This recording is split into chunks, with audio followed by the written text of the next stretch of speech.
Assalamualaikum warahmatullahi wabarakatuh.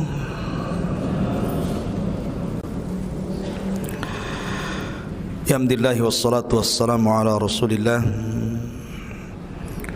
wa ala alihi wa sahbihi wa mawalah. Wa la hawla wa la quwata illa billahi wa ba'du. Qala Allahu azza wa jalla ya ayyuhalladzina amanu taqullaha haqqa tuqatih wa la tamutunna illa wa antum muslimun. Fa inna asdaqal hadithi kitabullah wa khairal huda huda Muhammadin sallallahu alaihi wasallam wa syarral umuri muhdatsatuha wa kullu muhdatsatin bid'ah wa kullu bid'atin dhalalah wa kullu dhalalatin finnar. Jamaah sekalian yang dimuliakan Allah Subhanahu wa taala, alhamdulillah pada malam hari ini kita kembali bisa hadir di majlis ilmu.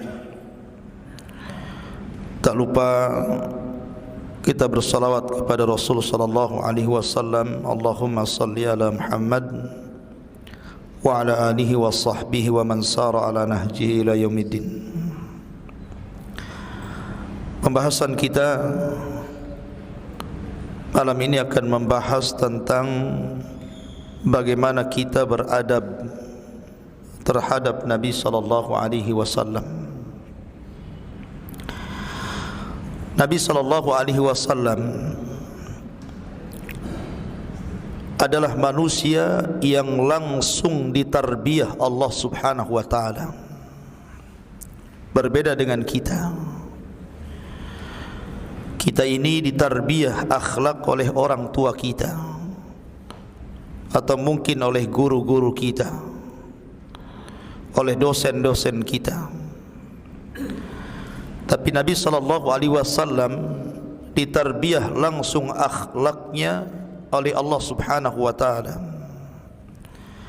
Sehingga Nabi sallallahu alaihi wasallam bersabda, "Adabani Rabbi fa ahsana ta'dibi." Rabbku telah mengajari aku tentang adab, tentang akhlak, tentang moral,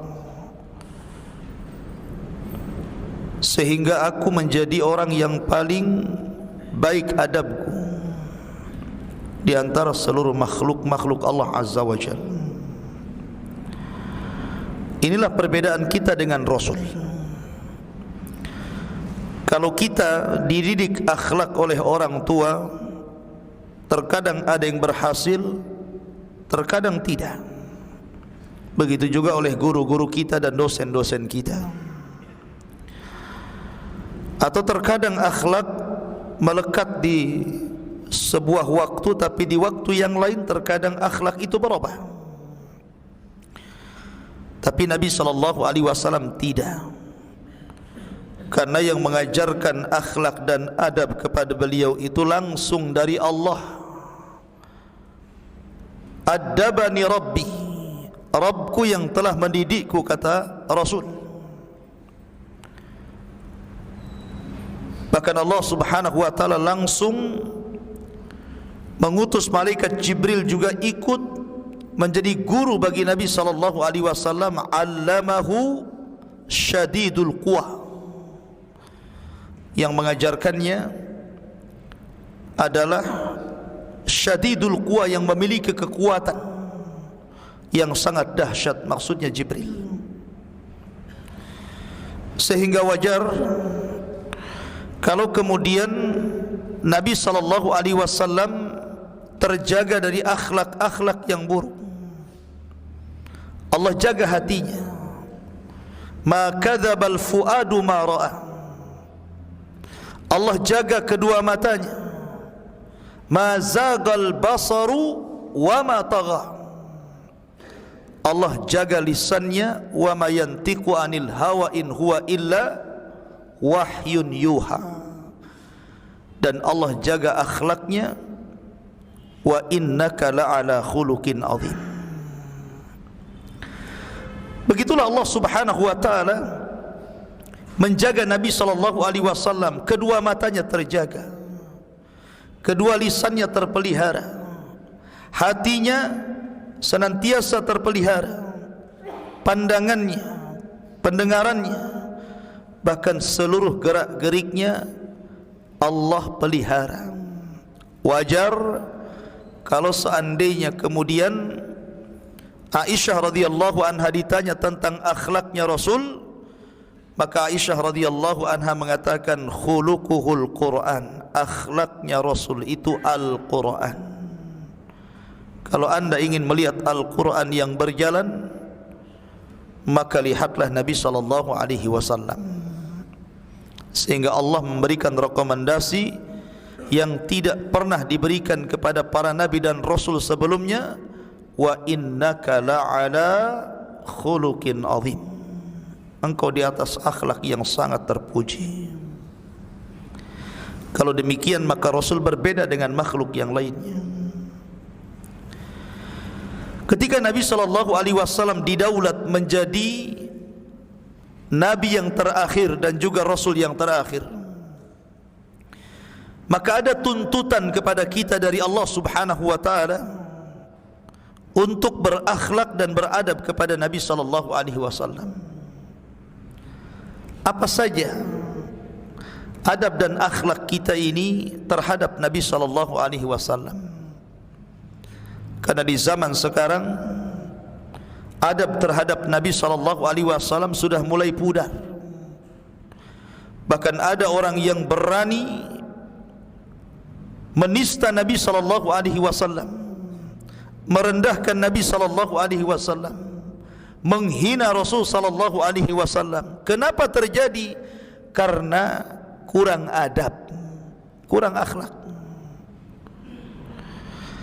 Baik, karena waktu yang singkat kita akan sebutkan beberapa akhlak dan adab kita kepada Nabi SAW. Yang pertama, dan ini yang paling utama, adabul qalbi, adab yang harus ditanamkan kepada setiap hati insan terhadap Nabi SAW. Tasdikuhu fima akhbar. Kita wajib membenarkan dalam hati kita apapun yang dihabarkan Nabi SAW, masuk di akal atau tidak masuk di akal, diketahui hikmahnya ataupun tidak, maka kita katakan sami'na wa ata'na. Innama qaulul mu'minin idza du'u ila Allahi wa rasulihi an yaqulu sami'na wa ata'na. Ini kata kuncinya, mendengar dan taat. 40 tahun lamanya sejak Nabi SAW dilahirkan sampai usia beliau 40 tahun, sehingga diangkatnya beliau menjadi Nabi dan Rasul di usia itu, tidak pernah ada yang mencela Nabi SAW di tengah-tengah kafir Quraisy. Ya, karena Nabi SAW dikenal amanahnya, dikenal kejujurannya, sehingga Nabi SAW digelar Sadiqun Masduq wa Musaddaq. Dia adalah Sadiq atau As-Sadiq Al-Masduq wal Musaddaq. As-Sadiq artinya orangnya amanah. Semua yang diucapkan Rasul itu semua kejujuran. Rasul tidak pernah berdusta, walaupun main-main, walaupun bersenda gurau, Rasul tidak pernah berdusta. Nabi itu orangnya jujur. Al-Masduq disaksikan kejujurannya, yang disampaikan Nabi SAW disaksikan kejujurannya oleh manusia, dan juga musaddaq bil wahyi, bil mu'jizat. Dan Allah Subhanahu wa ta'ala benarkan dengan memberikan wahyu dan mukjizat yang banyak sekali, melebihi mukjizat para nabi dan rasul. mukjizat yang paling banyak diturunkan kepada para nabi dan rasul, yang paling banyak adalah kepada nabi kita Muhammad sallallahu alaihi wasallam. Saat Nabi sallallahu alaihi wasallam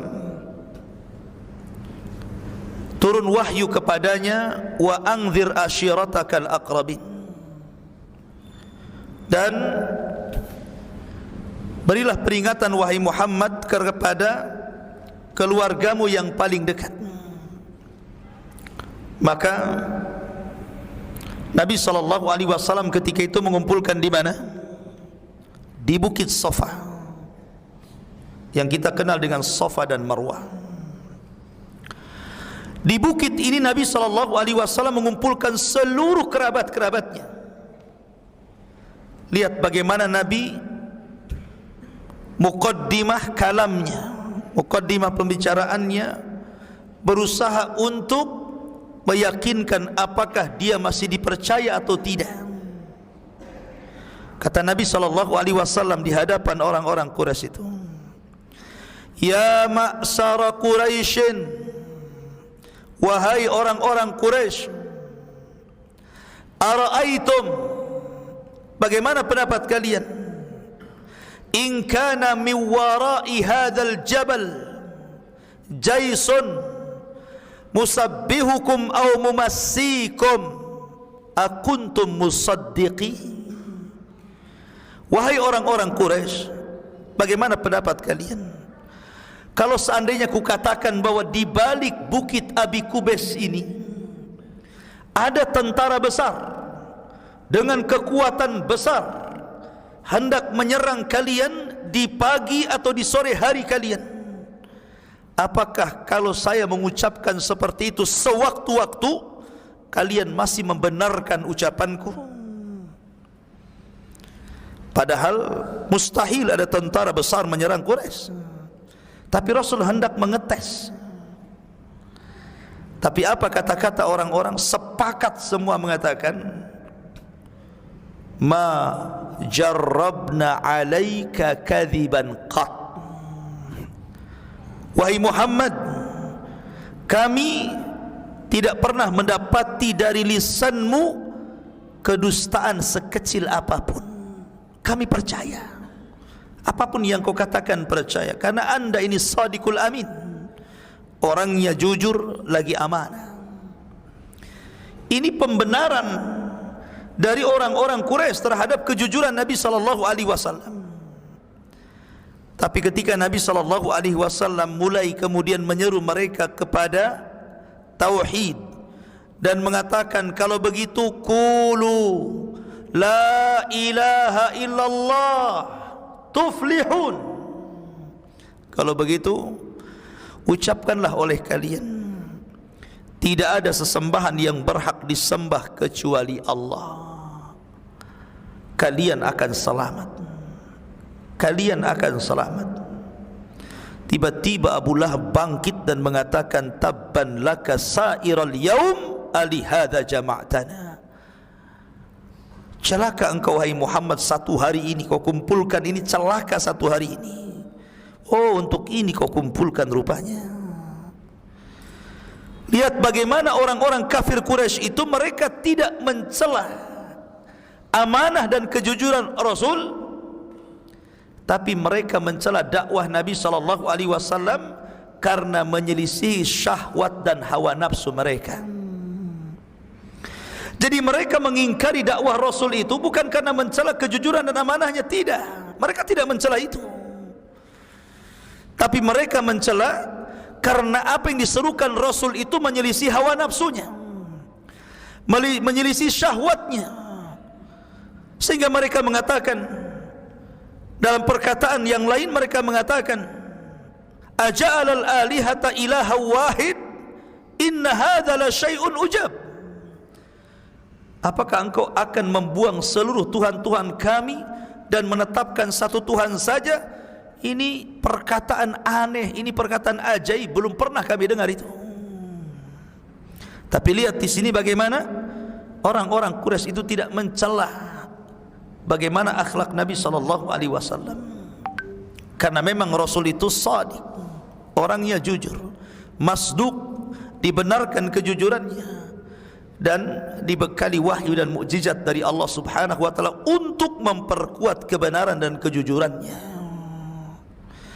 Maka yang pertama kali, benarkanlah apapun yang dihabarkan Rasul,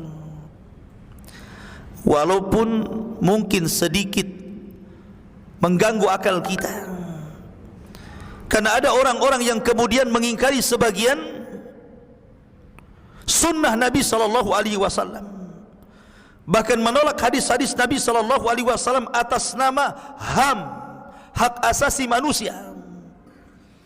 Ini tidak bisa, ini hukum rajam, ini radikal, ini menyelisihi hak asasi manusia. Ini hukum hudud, ini kalau ditegakkan masalah, ini akan menyelisih hak asasi manusia.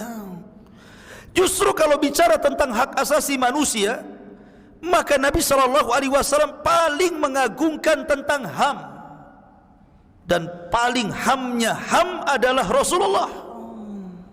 Saya contohkan, ketika ada seorang sahabat Nabi SAW mengambil anak burung dari induknya, kemudian induknya terbang ke sana kemari mencari anaknya.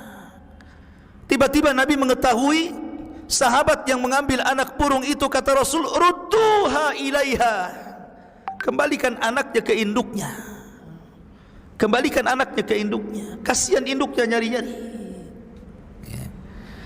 Ketika Nabi SAW dalam hadis Anas bin Malik dalam Musnad Imam Ahmad sedang menunggang himar, tiba-tiba di belakang dikejar unta, dan unta mendahului kendaraan Rasul, tiba-tiba menghadang, kemudian sujud dan menangis. Unta menangis. Maka Nabi SAW turun dari kendaraannya, kemudian mengusap kedua pipi unta itu. Kemudian Nabi SAW berbincang dengan bahasa unta. Tiba-tiba Nabi SAW bangkit dan mengatakan, man sahib hadal jamal, siapa pemilik unta ini? Faja'a fatan minal ansar faqala ana ya Rasulullah. Datanglah laki-laki dari Ansar dan mengatakan, saya wahai Rasul. Maka Nabi SAW mengatakan, sesungguhnya untamu itu syaka alayya, dia mengadu loh kepadaku, dia mengadu kepadaku, annaka tuji'uhu wa tut'ibuh, engkau hanya bisa mempekerjakannya tapi engkau tidak pernah memberikan kesejahteraan kepadanya, engkau hanya membuat dia lelah dan letih dan tidak pernah memberikan kesenangan kepadanya.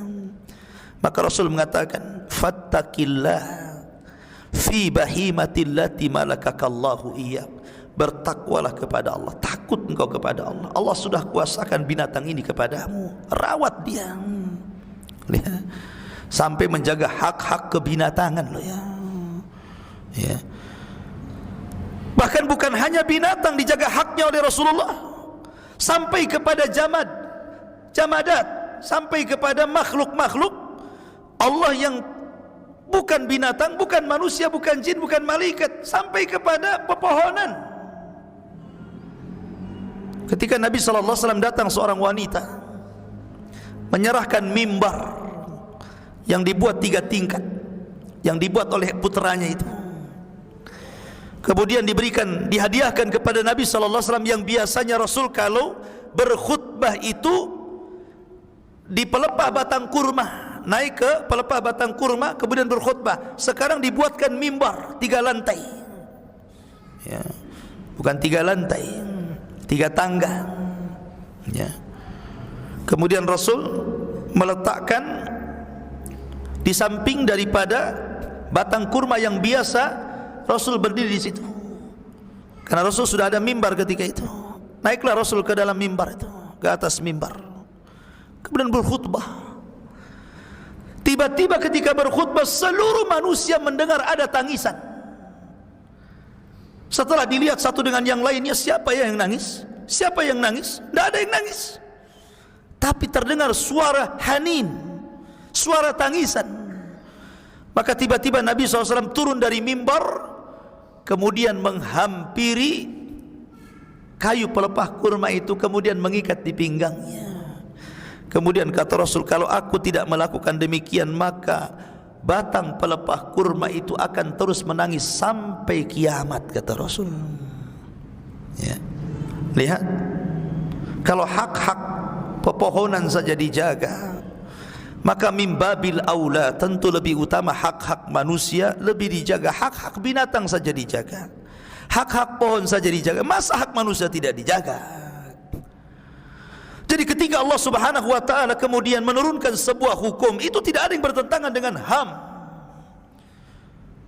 atau mungkin HAM itu sendiri yang bertentangan dengan Al-Quran, ya mungkin, ya.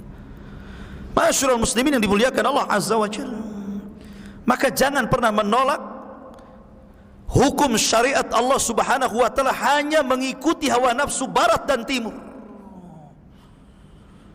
karena belum tentu hawa nafsu barat itu sesuai dengan nas-nas Al-Quran, bahkan cenderung menyelisihinya karena mereka hendak merusaknya. Muncullah istilah-istilah, kenapa wanita itu ditutup sampai dari kepala sampai kaki, seolah-olah kemudian diambil haknya, tidak bebas seperti laki-laki. Gimana ini? Islam ini memelihara hak-hak wanita supaya tidak diganggu dan mudah dikenali bahwa dia seorang wanita muslimah dan wanita afifah yang menjaga kehormatannya, dan banyak lagi ikhwatu fiddin. Maka jangan menolak hadis Rasul karena hanya bertentangan, karena sebenarnya tidak bertentangan. Islam itu sangat menjunjung hak-hak manusia. Pertama, benarkanlah apapun yang dihabarkan Nabi SAW, masuk di akal atau tidak masuk di akal. Contoh, ini air, kata Rasul, idza dakhalat dubabu fi ina'i ahadikum, apabila ketika kita hendak minum tiba-tiba ada lalat terbang kemudian nyemplung ke salah satu gelas kalian. Mau minum teh, minum kopi, terbang lalat nyemplung pula di situ, terjun bebas, ya. Kata Nabi SAW, falyaghmisu, celupkan sekalian, bukan supaya kopi rasa lalat, tidak, atau teh aroma lalat, tidak. Itu perintah Rasulullah, celupkan. Habis dicelupkan, buang, jangan diminum, ya. Apa alasannya? Karena satu sayapnya terdapat penyakit dan satu sayap ada penawarnya. Dikhawatirkan kalau tidak dicelupkan jatuh penyakit dan tidak ada penawarnya, maka celupkan sekali, supaya kalau memang nyemplung penyakit ada penawarnya sekalian di situ. Muncullah orang-orang mutakallimun yang tidak terima dengan hadis ini. Mana lalat? Lalat itu hidupnya di kotoran manusia, di sampah-sampah. Mana ada penawarnya? Semua racun. Wah, mulai dia menghina Nabi, seolah-olah dia lebih cerdas dibandingkan Nabi. Akalnya mulai bermain tuh. Ternyata setelah diteliti oleh dokter kaum muslimin, apa yang disabdakan Rasul menjadi sebuah kenyataan. Memang begitu. Dan akal juga tidak menolak kok. Orang kalau kemudian mabok duren tinggal minum lewat cangkangnya duren, obatnya di situ, penyakitnya juga di situ, kan begitu. Kan ada orang makan durian itu habis itu minum pakai cangkangnya tuh, kan nggak jauh-jauh dari situ obatnya. Orang kepatuk ular pakai bisa ular ngeluarkannya, kan begitu. Jadi apa yang salah dengan lalat? Kenapa ditolak? Kalaupun seandainya tidak ada penelitian dokter yang ahli dalam meneliti bahwa tidak terbukti itu, maka kita selaku muslim tetap wajib membenarkan kalau itu datang dari Nabi SAW. Kenapa? Karena ilmu kita dibandingkan ilmu Allah tidak ada apa-apanya. Seberapa ilmu kita coba? Sejengkal di bawah tanah saja kita tidak tahu, kemudian menolak hadis Nabi SAW. Maka anda tidak beradab kalau begitu kepada Nabi SAW. Ini satu. Yang kedua, ta'atuhu fi ma'amar. Ta'atuhu fi ma'amar. Kita wajib mentaati apapun yang diperintahkan Rasul. Apakah dalam perintah itu ada yang menyenangkan hati, ataukah dalam perintah itu ada yang memberatkan hati? Apakah dalam perintah itu sesuai dengan syahwat kita, atau mungkin menyelisih syahwat kita. Yang jelas ini perintah dari Allah dan Rasulnya. Maka Allah berfirman, atiullaha wa atiur rasul wa ulil amri minkum. Taatilah Allah, taatilah Rasul dan para pemimpin kalian. Maknanya di sini, jangan kalian dahulukan kehendak kalian melebihi kehendak Nabi sallallahu alaihi wasallam. Julaibib, seorang sahabat Rasul, seseorang yang sangat fakir, orangnya hitam, orangnya pendek, orangnya jelek, fakir, tidak punya rumah, tidak punya peralatan rumah. Kalau minum dengan telapak tangannya, atapnya langit, lantainya bumi. Julaibib la mala wala jah, tidak memiliki harta dan kehormatan. Suatu ketika Julaibib lewat ketika Nabi sedang duduk-duduk bersama para sahabatnya dan mengatakan, ta'al ya Julaibib, kemari wahai Julaibib, kemari sini. Datanglah Julaibib kepada Rasulullah. Kata Nabi SAW, ya Julaibib, hala tatazawwaj. Julaibib, mau kamu menikah? Mau kawin kamu? Kata Julaibib, ya Rasulullah, mana yang mau denganku wahai Rasul? Siapa wanitanya yang mau denganku wahai Rasul? La mala wala jah. Saya ini tidak punya harta dan tidak punya kedudukan. Sudah pendek, hitam, jelek, miskin lagi. Tapi dia sahabat Nabi SAW.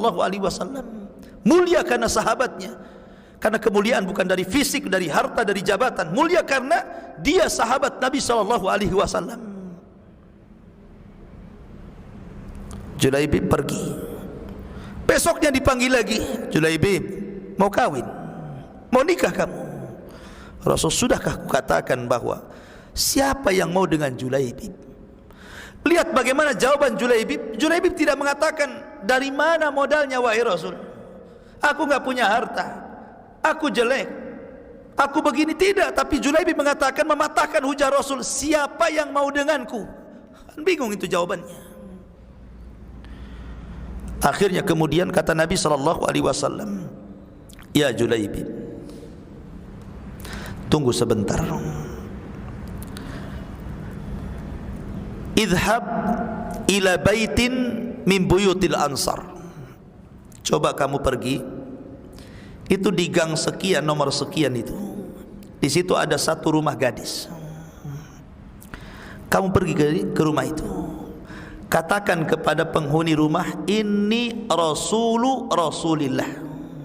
Saya adalah delegasi yang diutus Rasul sallallahu alaihi wasallam. Jawiz ibnataka alayya, nikahkan putramu denganku, putrimu denganku. Ini perintah Rasul. Kata Nabi. Kata Julaibib, wah, enggak berani saya. Ya. Maka Nabi SAW akhirnya dalam satu redaksi hadis mendatangi rumah wanita itu. Kemudian Rasul mengatakan, saya hendak meminang putri kalian. Wah, senang. Bapaknya senang, ibunya senang. Kenapa? Ini kalau jadi istri Nabi SAW, maka anaknya jadi ummul mukminin, akan jadi ibunya kaum mukminin. Bahagia bapaknya, bahagia ibunya.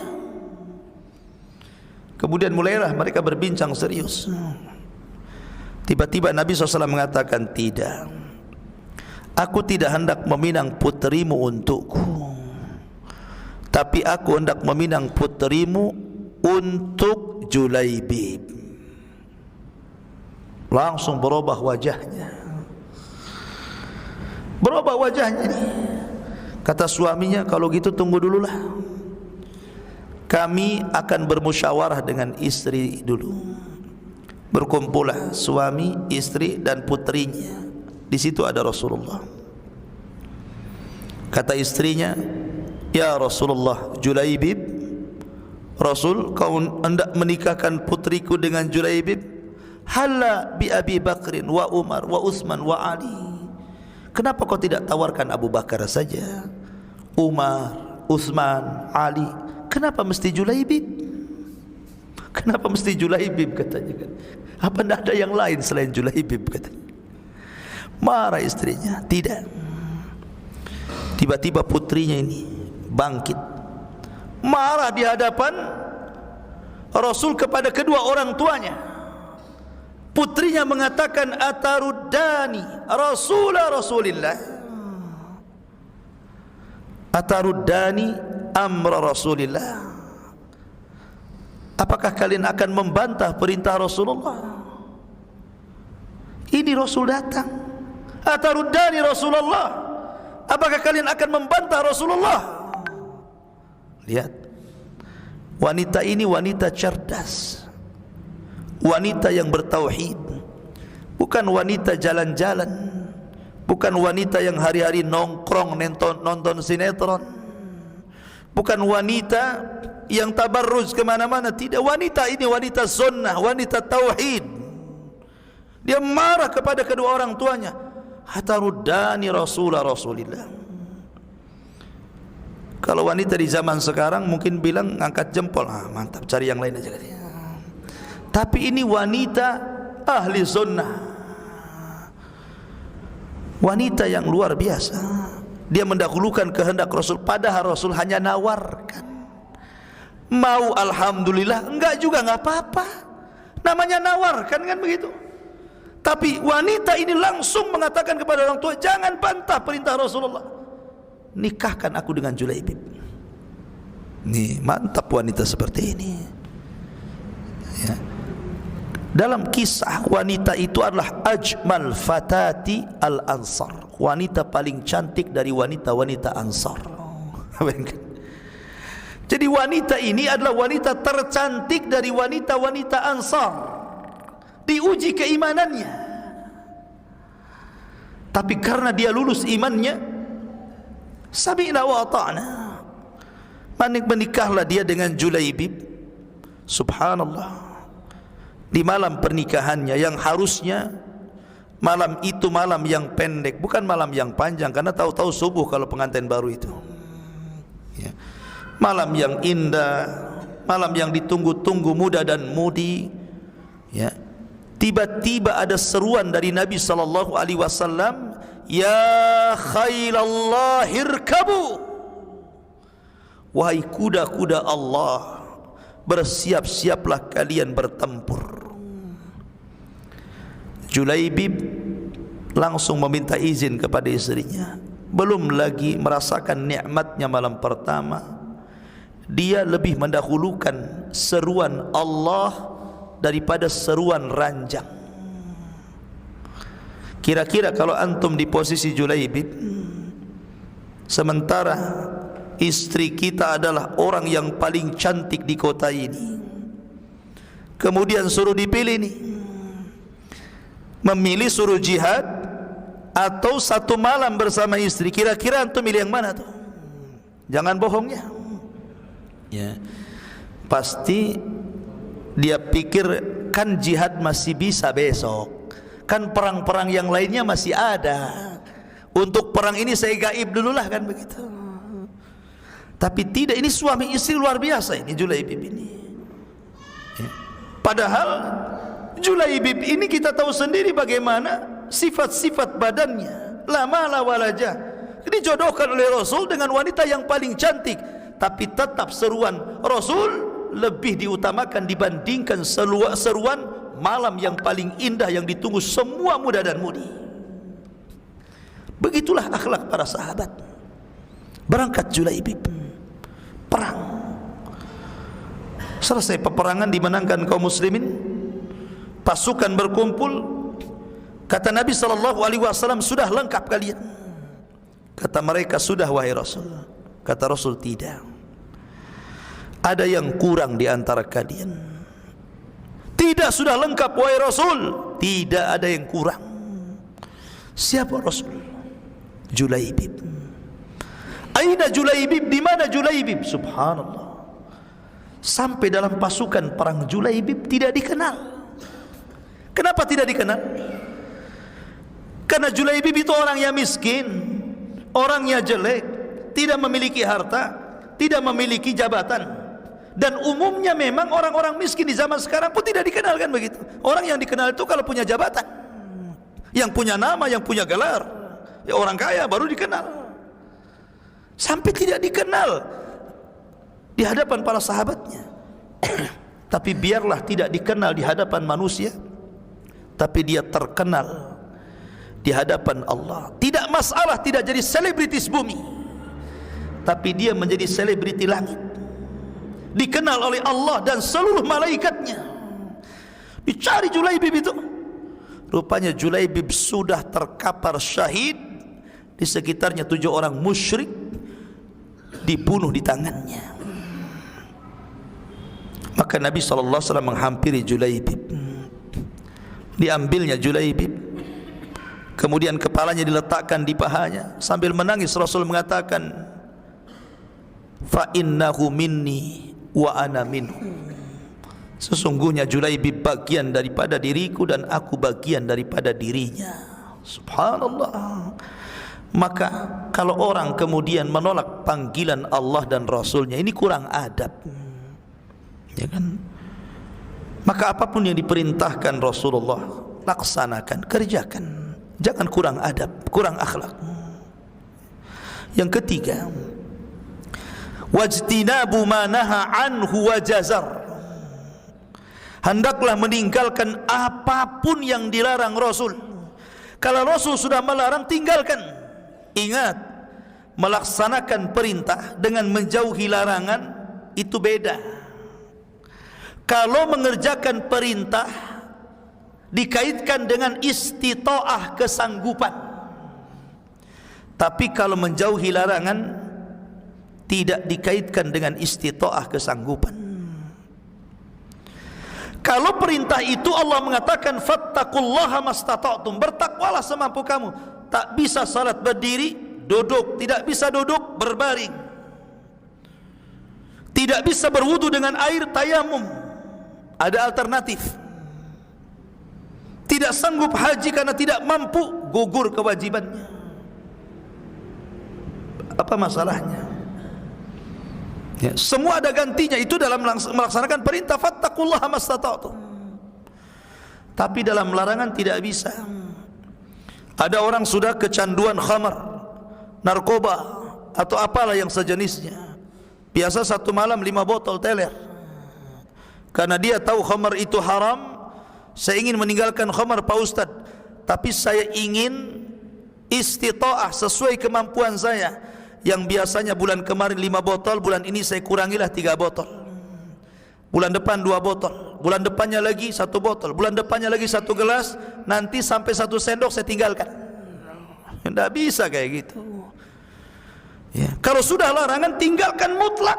Nggak ada lagi cerita bertahap, itu tidak ada dalam larangan. Kalau dalam perintah ada bertahap. Nggak sanggup ini begini, nggak sanggup itu begitu. Silahkan dalam perintah. Tapi dalam larangan tidak ada tahapan-tahapan. Khamar ya haram, tinggalkan ya tinggalkan. Tidak ada cerita. Ya, itulah bedanya antara perintah dan larangan. Di zaman para sahabat, ketika Anas bin Malik radhiyallahu an berada di rumah Abu Talha radhiyallahu an, atau di rumah salah seorang sahabat Nabi, dulu khamar itu bagian daripada minuman kebanggaan. Kalau orang hendak memuliakan tamu, maka minuman yang disodorkan kepada tamu itu khamar. Jadi sahabat dulu minum khamar juga, tapi tidak semua. Abu Bakar tidak pernah minum khamar. Utsman tidak pernah minum khamar. Tapi sebagian besar para sahabat pernah minum khamar sebelum dilarang, ya kan?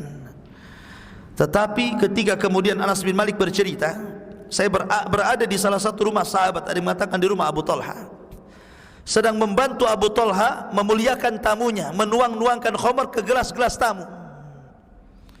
Id sami'ah munadi yunadi, tiba-tiba dia mendengar ada orang yang berteriak di luar rumah. Kata Abu Talha, ya Anas, ukhruj, keluar kamu, fasma mada yaqulul munadi yunadi, coba dengarkan itu ngomong apa orang itu. Fa kharaja Anas bin Malik, keluarlah Anas bin Malik. Fa idza sami'a munadi yunadi ala wa innal khamra qad hurrimat, tiba-tiba Anas mendengar yang berteriak itu adalah sahabat utusan Rasul dan telah turun wahyu kepada Rasul, innal khamra wal maisir ila akhiril ayah rizsun min amali syaitan fajtanibuhu la'allakum tuflihun. Sesungguhnya khamar dan kawan-kawannya adalah najis, termasuk amalan setan, tinggalkan kalau kalian ingin beruntung. Penekanannya 4, najis, amal setan, tinggalkan kalau ingin jadi beruntung. Maka ketika turun ayat ini, Rasul menyuruh sahabat untuk berteriak di pasar-pasar, di keramaian-keramaian, di kampung-kampung, di lorong-lorong, di gang-gang, ala wa innal khamra qad hurrimat, ingat khamr sudah diharamkan selama-lamanya. Larilah Anas bin Malik menemui Abu Talha, ya Abu Talha, wahai Abu Talha, aku mendengar Rasul mengharamkan khamr secara abadi. Kata Abu Talha, betul-betul. Maka Abu Talha langsung mengambil gelas yang sudah dituangkan khamar, kemudian dituangkan di depan rumahnya, yang ada di ceretnya dituangkannya, yang ada di botol dituangkannya. Semua orang yang di pasar berhamburan pulang ke rumah-rumah mereka, kemudian mengambil khamar-khamarnya, kemudian menuangkan di depan rumah-rumah mereka, sampai rawi hadis mengatakan hatta salat syawari'ul Madinah, sampai banjir gang-gang kota Madinah dengan khamar yang dituangkan oleh penduduk Madinah. Sami'na wa ata'na. Ini larangan, tinggalkan ya. Kalau orang kemudian ada larangan Rasul, masih juga kemudian melabraknya, enggak punya akhlak orang ini kepada Nabi sallallahu alaihi wasallam, enggak punya adab, tinggalkan ya. Tapi aneh kan, ada dokter nakut-nakuti orang yang berzina, kamu ada penyakit AIDS-nya, kalau kamu ingin sembuh tinggalkan zina. Yang satunya ada ustaz datang, tinggalkan zina. Allah berfirman, Rasul bersabda, kira-kira yang didengarkan dari dua orang itu yang mana tuh? Hah? Yang mana? Dokter kan? Kalau sudah dokter yang ngomong tinggalkan, pasti ditinggalkan. Takut sama dokter kan? Dokter nggak pakai dalil, dokter hanya mengatakan penyakit. Nanti kalau nggak masih begitu, nanti melun mati kamu sebulan lagi. Pasti itu ditinggalkan. Ketika ustadz yang bicara, walaupun dia menakut-nakuti, falyahdharil ladzina yukhalifuna an amri an tusibahum fitnah aw yusibahum adzabun alim. Hendaklah takut akan perintah Rasul, kalau sampai diselisihi akan ditimpakan fitnah kepadamu atau adab yang pedih. Nyantai saja dia, karena bukan dokter, kecuali dokter rangkap ustadz. Nah mungkinlah. Kadang-kadang ada orang yang tidak berakhlak kan. Kenapa dia takut sama dokter, tidak takut sama ustaz? Ini gak punya akhlak orang ini, gak ada adab sama Nabi ya kan? Ma'asyiral muslimin yang dimuliakan. Kemudian yang keempat, wa alla ya'budallah illa bima syara. Jangan sekali-kali anda sembah Allah kecuali melalui syariat yang disyariatkan Allah kepada Rasulullah. Jangan membuat syariat di luar syariat Rasulullah, karena itu kurang adab. Menuduh bahwa Nabi tidak tahu jalan ke sorga, menuduh Nabi tidak tahu menghindar dari neraka. Iya kan?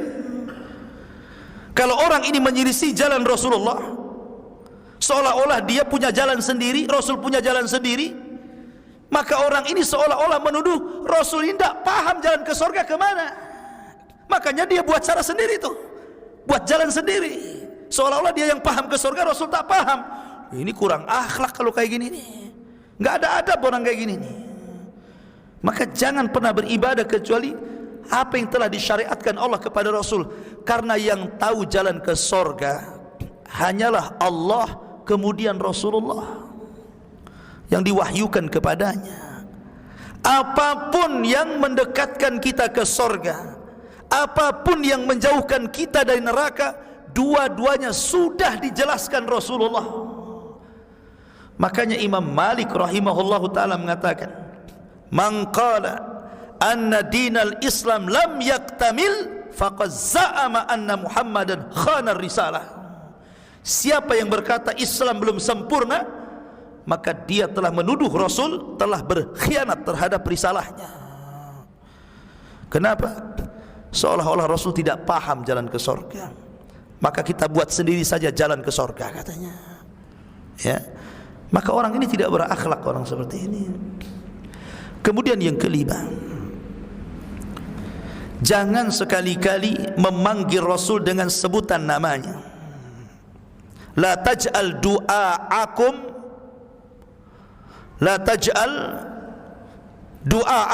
ka du'air Rasul. Janganlah kalian jadikan panggilan kepada sesama kalian dengan panggilan kepada Rasul. Beda. Jangan jadikan itu. Orang yang memanggil dulu di zaman Rasulullah, kalau ada Abu Bakar maka kita panggil ya Aba Bakrin. Umar lewat ya Umar, ila aina tadhhab.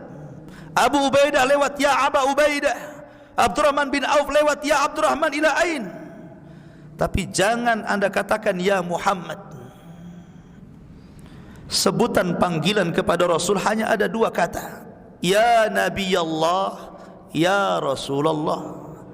Wahai Nabi Allah, wahai Rasulullah. Begitu adabnya mereka kepada Nabi SAW. Kecuali Badui, karena Badui itu nggak punya akhlak.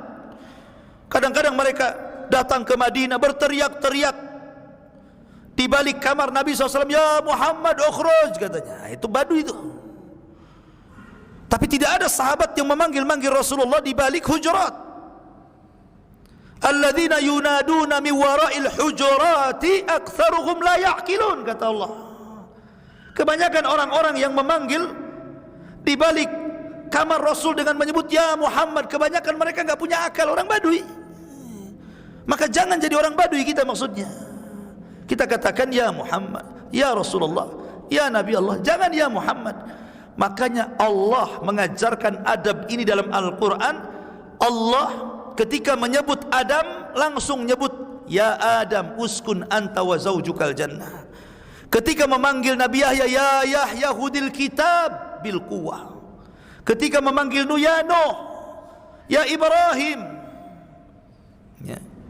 ya Isa ibn Maryam, a anta qulta linnasi ittakhiduni ilahaini min dunillah. Tapi Allah tidak pernah mengatakan ya Muhammad. Tapi Allah mengatakan ya ayyuhan nabi qul li azwajika wa banatika wa nisa'il mu'minin. Ya ayyuhar rasul kulu min thayyibati ma razaqnakum. Kulu min thayyibati wa'malu salihah. Lihat di sini. Allah mengajarkan adab, jangan memanggil dengan nama. Kurang adab. Ya kan? Dan ini walaupun ayat ini larangan memanggil Rasul dengan nama itu turun di zaman para sahabat, tetapi dalam kaidah usul tafsir al-ibratu bi umumil lafzi la bi khususis sabab namanya. Sebuah pelajaran itu karena umumnya sebuah lafaz, bukan karena khususnya sebab turunnya ayat. Maka kita tidak boleh memanggil Rasulullah dengan sebutan nama, kurang adab, kurang akhlak. Ya. Jangan apalagi ngasih nama binatang dengan nama Rasulullah, makin gak beradab lagi. Itu siapa kucing namanya? Muhammad. Masa kucing namanya Muhammad? Kurang adab tuh. Kasih kayak nama combro atau apa gitu kan. Ya. Jadi jangan kemudian ngasih nama-nama yang ada penghinaan, unsur penghinaan Rasulullah. Karena di antara adab kita kepada Rasul yang selanjutnya adalah ta'dimul mutlak. Ya. Mengagungkan secara mutlak. kepada Nabi sallallahu alaihi wasallam, tentu sebelumnya adalah Allah Subhanahu wa taala diagungkan secara mutlak, baru setelahnya Rasulullah. Ya. Mahabbatut tam, cinta sempurna kepada Rasulullah sallallahu alaihi wasallam. Karena adab itu tidak terlahir kecuali karena cinta. Munculnya adab, munculnya akhlak terhadap Nabi sallallahu alaihi wasallam tidak mungkin terlahir kecuali karena kecintaan kita kepada Rasulullah, maka muncul adab dan akhlak. Makanya heran kalau seandainya orang kemudian mengaku mencintai Rasul, tiba-tiba kemudian merendahkan Rasul, enggak punya akhlak orang itu. Karena ada orang yang kemudian di acara yang harusnya mengagungkan Rasulullah, malah menghina Rasulullah. Baru saja kita mendengar ada orang yang merendahkan syariat yang dibawa Rasul dengan mengatakan bahwa cadar dan cingkrang itu adalah mode saja, tren berpakaian orang Arab, budaya bukan syariat.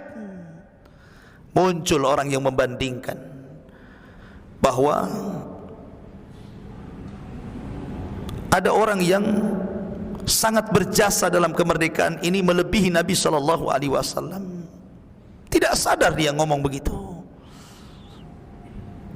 Masyarul muslimin, muncul lagi habis itu bahwa Nabi itu sama dengan anak-anak yang lainnya waktu lahirnya itu. Sama. Umbelan juga bahasa kitanya. Apa bahasa Jawanya? Rembes apa ya? Umbelan gitu ya. Belean gitu ya. Keluar belek di sini ya. Karena tidak bisa merawat Abdul Muttalib pamannya. Jangan samakan kakek Rasul dengan kakek Anda. Kakek Rasul itu raja Arab.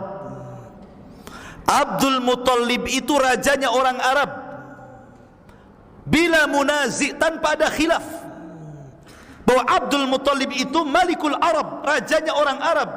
Bila khilaf wala munazi', tanpa ada khilaf, tanpa ada pertentangan. Seorang raja dimuliakan, dihargai, dihormati. Tentu kan banyak pesuruhnya, banyak pengawalnya. Namanya raja. Bisa saja dia nyuruh, tolong cucu saya rawat. Bisa saja kan? Mungkin maksudnya dirawat sendiri, nggak telaten kakek gitu ya. Iyalah, kakek dia bukan raja. Abdul Muttalib raja Arab. Ya. Kemudian yang kedua, Nabi sallallahu alaihi wasallam tidak sama dengan anak-anak kecil yang lainnya. Katanya kalau seandainya Nabi hidup di zaman sekarang, maka sama juga dengan anak-anak sekarang. Kalau ada pohon jambu pasti nyolong jambu.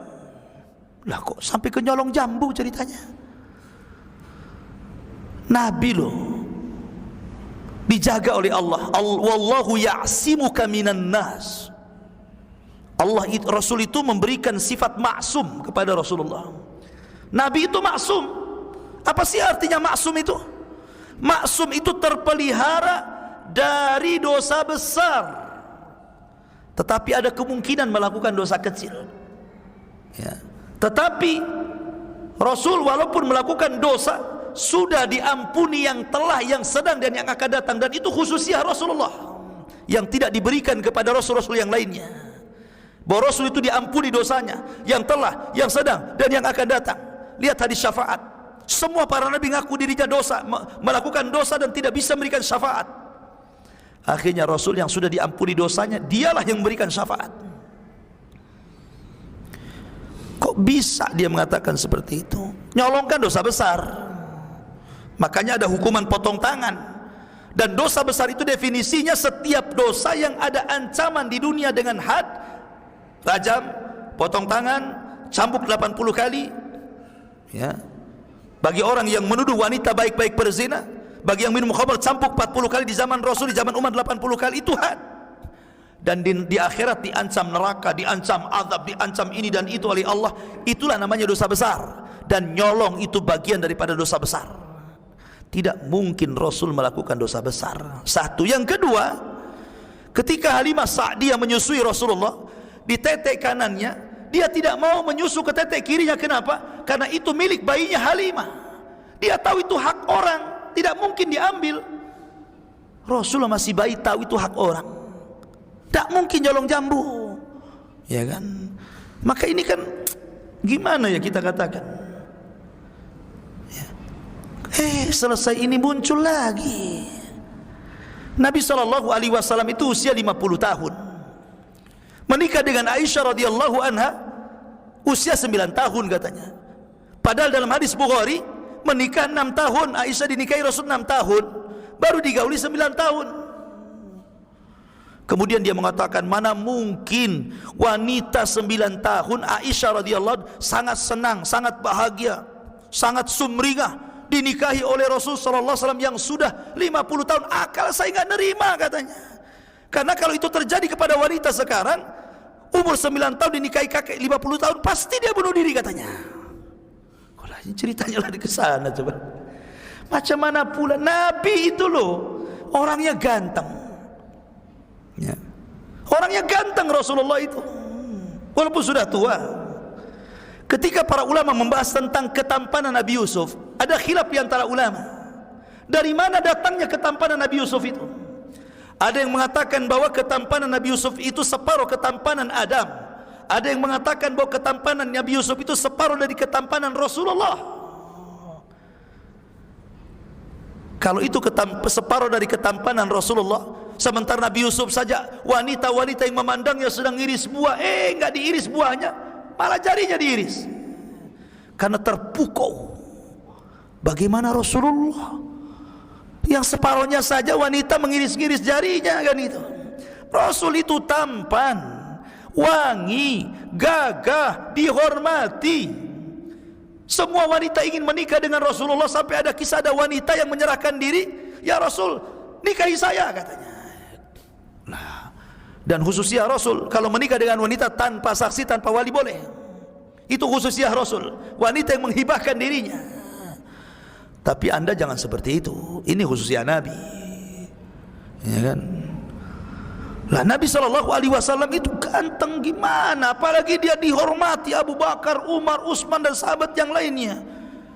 Kemudian adat wanita di zaman Rasul biasa, wanita-wanita kecil sudah dinikahi oleh laki-laki. Kalau zaman sekarang ya memang adatnya berbeda, jangan disamakan adatnya sekarang dengan adat di zaman itu. Loh kok bisa nyasar sampai ke keluarga Nabi loh ceritanya. Ini fenomena apa sih sebenarnya? Ini kok berturut-turut dari ini semua bicara tentang pribadi Nabi, syariat Nabi, kehormatan Nabi, keluarga Nabi. Ini ada fenomena apa ini? Dan itu beruntun itu. Ya. Harusnya kita punya adab dengan Nabi SAW. Jangan merendahkan Rasul. Kalau hendak bercanda, bercandalah dengan yang lain. Jangan kemudian Rasul jadi bahan candaan, sambil tertawa-tawa pula dia kan. Bercanda yang lain lah, cerita kancil kayak cerita biawak kayak cerita apa gitu kan. Kenapa mesti Nabi SAW jadi bahan candaan? Ya. Maka orang ini kurang beradab orang ini. Makanya banyak para ulama akan menasihati orang yang seperti ini, ajari adab terhadap Nabi SAW. Ya. Makanya saya sering nasihatkan kepada antum, kalau ada video ataupun apalah yang di-share sampai ke handphone kita, isinya orang menghina Nabi SAW, satu, antum doakanlah supaya orang ini dapat hidayah. Orang ini dapat hidayah. Yang kedua, jangan disebar, karena akan membahagiakan hati-hati orang-orang kafir dan hati-hati orang munafik. Makin tersebar makin bahagia mereka. Lihat, nabinya dihinakan, dulu kita yang menghina, sekarang mereka yang menghina katanya. Jangan disebar. Rasul tahu nama-nama orang munafik, tapi tidak disebar. Cukup dia dan Hudzaifah ibnul Yaman yang tahu. Tapi kalau kadang tersebar, ya sudah, memang Allah hendak membuka aib orang itu. Tapi jangan kita juga kemudian mencaci maki. Tetap kita tidak terima membela Rasul, karena di antara akhlak dan adab kita kepada Rasul adalah membela Rasulullah dari para penista. Begitulah yang dilakukan para sahabat. Tapi walaupun demikian bukan berarti kemudian kita membantah dengan kata-kata kotor, kata-kata yang tidak santun. Tetap kalau kita hendak membantah itu cari diksi kata-kata yang baik, yang santun. Karena ada dai memang ingin membantah Rasulullah tapi bahasanya ngeri dah dengarnya. Ya, panas kuping. Jadi jangan disebar. Yang ketiga, jangan dibela. Al-munafiquna wal munafiqati ba'duhum awliya'u ba'din. Orang-orang munafik satu dengan orang-orang munafik yang lainnya itu saling mendukung. Saling mendukung, berkoalisi mereka itu. Jadi kalau ada orang munafik menista Nabi, jangan kemudian ikut-ikut mendukung dia. Kalau itu Anda juga munafik nantinya. Ya. Jangan didukung, tetapi jangan pula kemudian kita cela dengan kata-kata kotor.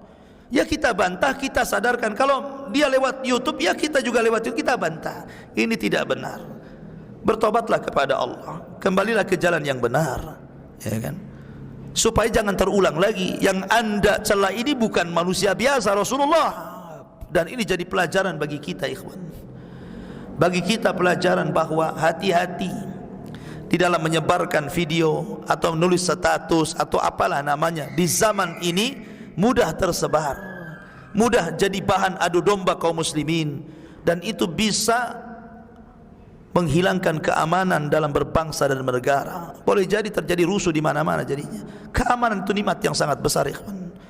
Gara-gara kasus ini saja kita lihat kan, ngeri itu kalau kita nengok YouTube kan. Kayaknya mau perang saja nih. Sampai keluar apa itu? Apa tagar hashtag apa itu? Satu pembela Nabi, satu pembela kiai katanya. Lah ini gimana kok mau perang? Wadah sampai tagar, sampai hashtag yang mengeluarkan seperti itu ya.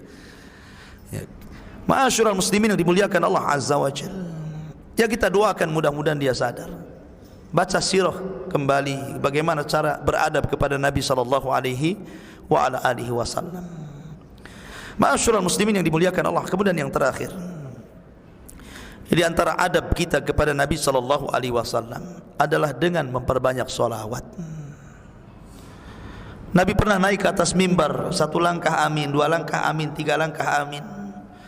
Selesai khutbah, sahabat bertanya, "Alama amanta ya Rasulullah?" Atas doa apa kau aminkan? Kami tidak mendengar doamu, tapi kau mengaminkan 3 kali. Kata Rasul, tadi Jibril turun. Dia berdoa dengan 3 doa. Dia minta diaminkan. Ku aminkan doanya. Jibril yang doa, Rasul yang mengaminkan, sahabat yang menyaksikan. Kira-kira dikabulkan tuh doanya? Pasti dikabulkan. Salah satunya, ragima anfu rajulin, celaka dan binasa. Orang-orang yang ketika disebut namamu, nama Rasul, falam yusalli alaihi, dan dia tidak bersalawat kepada Nabi. Celaka, celaka, celaka. Maka perbanyak salawat Rasul, karena tanda cinta itu ketika dia banyak menyebutnya. Ya. Makanya saya ulangi cerita Laila Majnun. Ada wanita namanya Laila, pacarnya namanya Majnun. Majnun itu gila, maka disebut Laila Majnun. Pacarnya, wanitanya namanya Laila, laki-lakinya Majnun. Tahu Majnun? Orang sinting Majnun itu, orang gila, Majnun. Ya. Kenapa dibilang Majnun? Karena cintanya enggak masuk akal. Kalau datang di malam hari, dia terus menyebut-nyebut pacarnya. Ya Laila, ya Laila. Senang dia. Kenapa? Karena malam hari disitulah pacarnya ada. Bahasa Arabnya malam apa? Lailun. Bahasa Arabnya siang, naharun. Dia benci dengan siang, cinta dengan malam. Kenapa? Karena kalau malam datang pacarnya. Lailun gitu. Telah ja'at Lailun, telah datang Laila katanya. Disebut namanya karena cintanya. Maknanya orang yang cinta itu pasti suka menyebut-nyebut kan. Terbayang-bayang pohon pisang jadi si dia, tiang listrik jadi si dia, semua jadi si dia. Orang cinta kan seperti itu, sebut-sebut namanya. Jadi suatu ketika si Majnun ini kelaparan, kemudian dia hendak berburu di hutan, ambil panah, ambil busur. Udah lapar dia itu, pengen makan. Di depannya ada kancil, dipanah dia, kena pula si kancil itu. Ditangkap. Ketika dikeluarkan pisaunya, dilirik-lirik kedua matanya, kok sama dengan Laila. Lah kok matanya sama dengan pacar saya?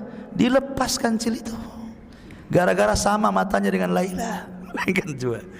Makanya disebut Majnun. Majnun enggak tuh? Majnun. Coba, gara-gara matanya sama dengan mata Laila dilepas. Kasihan. Ya katanya. Matamu sama dengan mata pacar saya. Pergi sana katanya. La haula wala. Majnun. Itu Laila Majnun. Ya. Artinya bahwa ikhwatu fiddin, yang namanya cinta itu suka menyebut. Kalau anda betul-betul cinta kepada Rasul, selalu menyebut nama Rasul. Sallu ala Nabi, Allahumma salli ala Muhammad. Terutama di hari Jumat. Nah, seperti itu. Karena tanda bukti cinta itu, ya banyak bersolawat. Jangan bakhil. Karena hakikat orang bakhil itu bukan orang yang kalau ada orang minta kita enggak kasih. Hakikat orang bakhil itu orang yang tidak pernah bersolawat, kata Rasulullah. Orang yang enggak pernah bersolawat itu bakhil, sangat bakhil. Ya. Maka perbanyak solawat. Karena solawat ini ikhwan manfaatnya banyak. Ya, orang susah akan jadi senang, orang miskin akan jadi kaya, orang banyak masalahnya dihentikan masalahnya. Coba saja antum lazimkan solawat. Allahumma sholli. Terus dia jalan. Ya. Jadi memang itu luar biasa. Salawat kepada Rasul itu luar biasa. Sekali kita bersalawat, Rasul 10 kali bersalawat kepada kita. Allahu a'lam bishawab. Tapi sebelum saya tutup,